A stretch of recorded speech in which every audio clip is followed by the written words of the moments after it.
It's one thing to get struck by lightning once or twice, but can you really point to a path and say, follow me down this path and you will get struck by lightning too? If you really think about it, who is at the top of this pyramid? The content creation platform. What is content creation costing you? Is it costing your relationships? Is it costing your privacy, dignity, or safety? The privacy, dignity, and safety of a loved one? Is it costing you your peace? Is content creation a pyramid scheme? This video is a little bit different from what I normally do. Trigger warning, if you're an anxious person and topics like job loss or AI taking your job keeps you up at night, maybe skip this video and go to the next one. Without further ado, here are some reasons that I think content creation is becoming a pyramid scheme. So I'm sure we've all seen that clip in The Office where Michael Scott is pitching this new business and Jim draws a triangle over the business plan. That's basically the gist of pyramid schemes, and it's kind of in the name. A few people at the top are benefiting a lot while people toward the bottom are kind of grinding for not that much benefit. A lot of people, especially younger generations, want to become content creators for a living. Content creation nowadays can be a very lucrative field, and there's just a lot up for grabs right now, kind of like the Wild West. You also have to consider that there's competition globally, and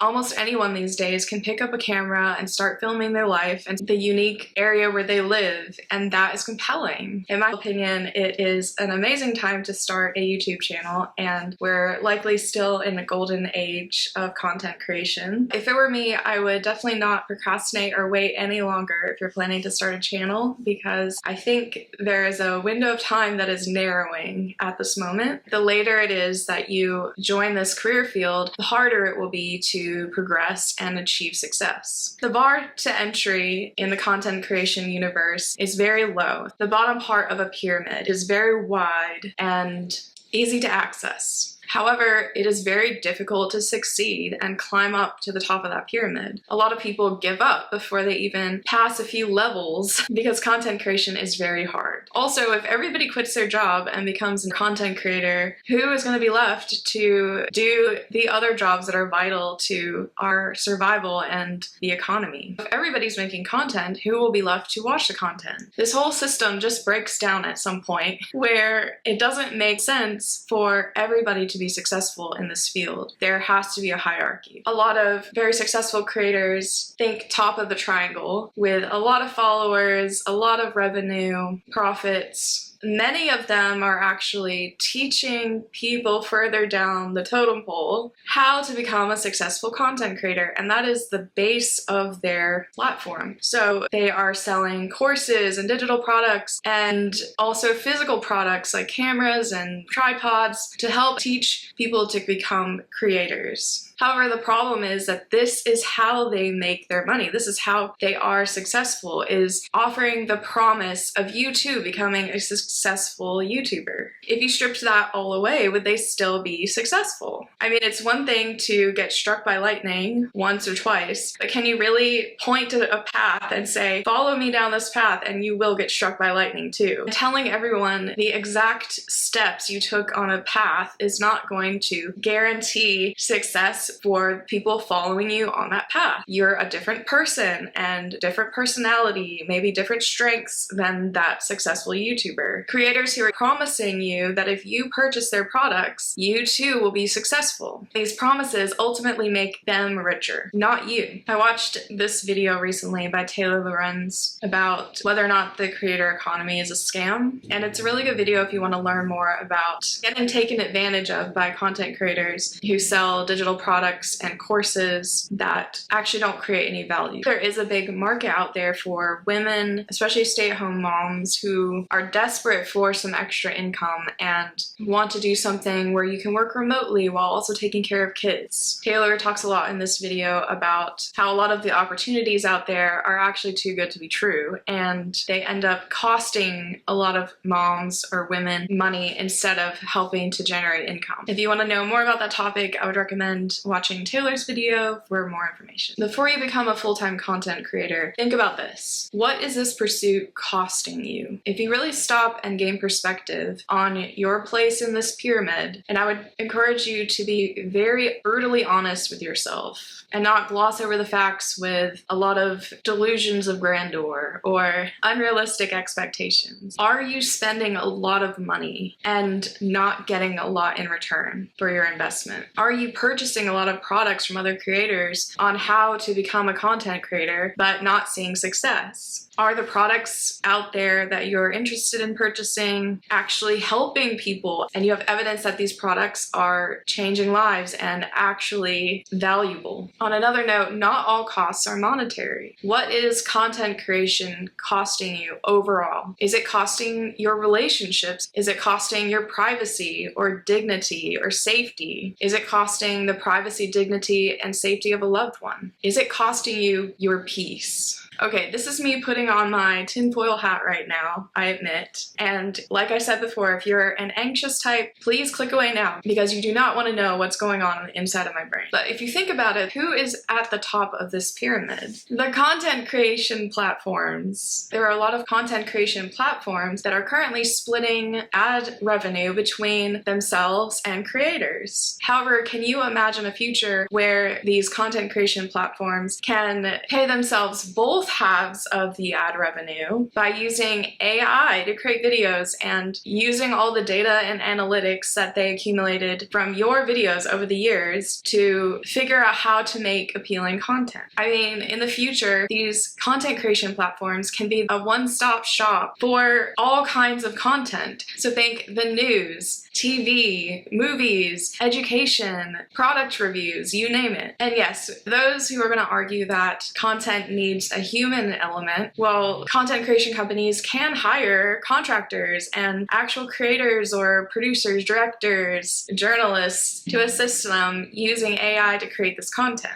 Having a contractor on a fixed salary is much cheaper than splitting profits with content creators. And to those who say, what about capitalism? What about competition? I mean, just look at companies like Amazon and Walmart, these big corporations that kind of absorb all the competition into themselves and drop their prices so low that no one can compete with them. Yes, digital content is slightly different than actual goods and services, but don't forget that these companies have resources. They can develop the tools needed to create new products. You are at the mercy of the algorithm, which can be controlled by corporations and trends and powerful people. The algorithm can literally disappear you in a virtual sense. I know AI is a really popular topic right now and probably a bigger topic in the future. And a lot of the arguments against AI is AI content just cannot hold a candle to content made by humans, and that humans need a human element, which AI just does not have. But the humans are the ones that are consuming this content, so they are gonna gravitate toward real people and experiences and content by actual content creators. And yes, I admit that AI content right now is pretty bad compared to the content by human content creators. However, that is today. I would bet that AI content in the future would be able to compete or surpass content generated by humans. Just think about fiction and games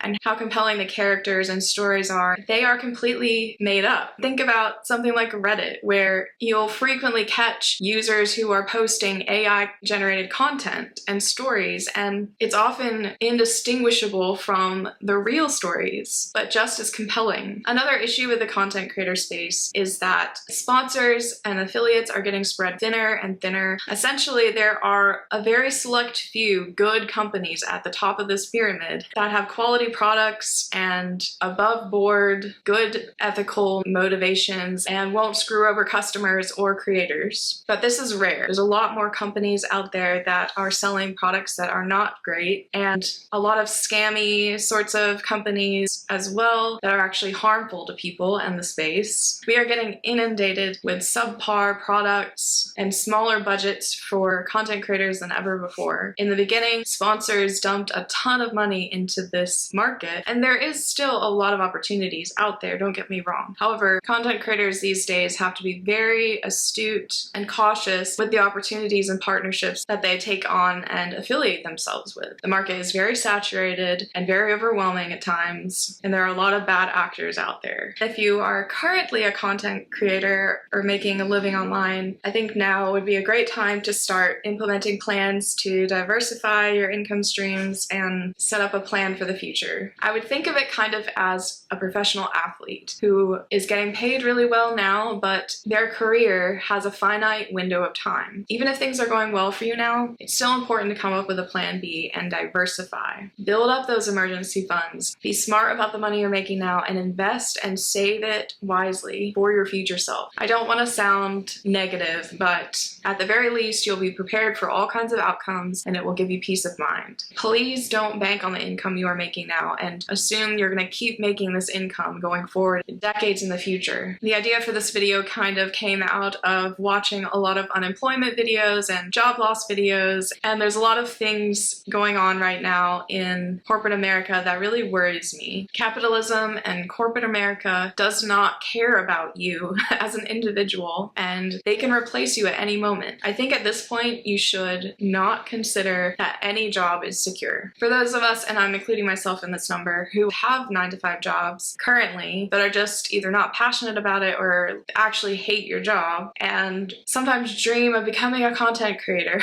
I would encourage you not to quit your job yet. Having a 9-to-5 job is one of the best ways you can create options for your future. If you hate your job, please don't quit your job yet. Take a moment, take a break from the hustle to sit down and make a plan for your future. Set out some realistic steps that you can accomplish now with a job. A lot of people right now are losing their jobs and becoming content creators out of necessity. The key is to diversify now. While you still have a job, while you still have income, I would say an important goal for everybody, regardless of where you are in life, is to start building up an emergency fund, or as some people like to call it, an FU fund. An emergency fund, an FU fund, is so important now more than ever. In a lot of states, the unemployment doesn't even cover rent these days. And add on to that the fact that if you earn any money during that time, it directly decreases the amount you get from unemployment, dollar for dollar. Start building up a foundation and options for your future self. Invest as much as you can now so it will start working for you in the future. There's a lot of videos out there about financial independence, retire early. In other words, the acronym FIRE. Be smart with your money now and prepare for your future self. Create a plan, create some realistic steps, and then execute on those steps now. The world is changing so fast and you may not always have the luxury to procrastinate. This may look like starting a channel on the side and putting in a little effort, in addition to having a 9-to-5 job, to create an online presence and a following. That's just one option. There's just so many out there and the sky's the limit. You can really create a custom plan just for yourself based on your dreams, your goals, the future that you want to have. I would say if you are thinking about becoming a content creator, you should become serious about this idea now. I think, as I said earlier, that this is truly a golden age of content creation, and